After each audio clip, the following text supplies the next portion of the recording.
Les notes de frais d'Anne Hidalgo pour l'année 2017 ont été révélées.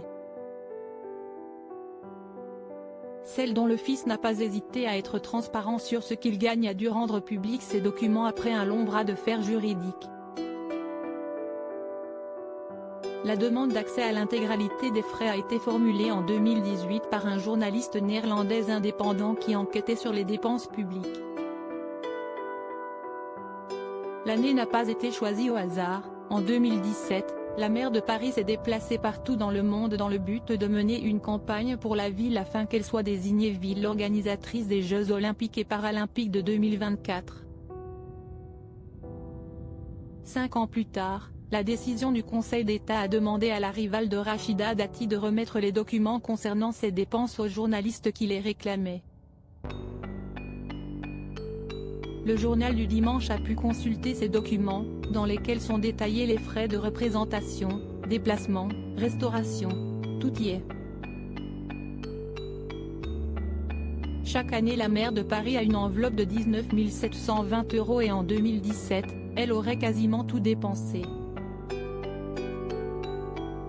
Afin de faire campagne pour les Jeux Olympiques 2024, Anne Hidalgo a effectué 17 voyages à l'étranger. Barcelone en Espagne, Lima au Pérou, elle s'est aussi rendue à Tokyo avec ses équipes pour rencontrer les membres du comité olympique. Des frais qui varient de 260 € à 11 000 €. Les prix des billets d'avion ne sont pas très élevés. On voit que Madame Hidalgo ne voyage pas en première classe, affirme Yves Charpenel, qui est à la tête de la commission de déontologie des élus de Paris.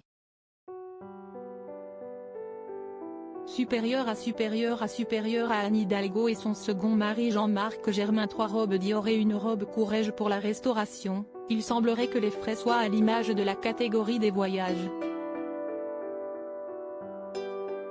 Le JDD révèle que ces dépenses ne sont pas extravagantes en dehors d'une réception à l'hôtel de ville qui a coûté 3 000 € pour 100 convives.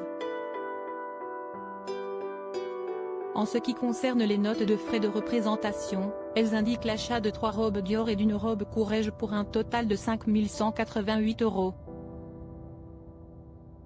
Son cabinet se défend et explique que Anne Hidalgo incarne la France à l'étranger et qu'elle doit représenter la culture française et la haute couture, à l'instar de la première dame ou des ministres.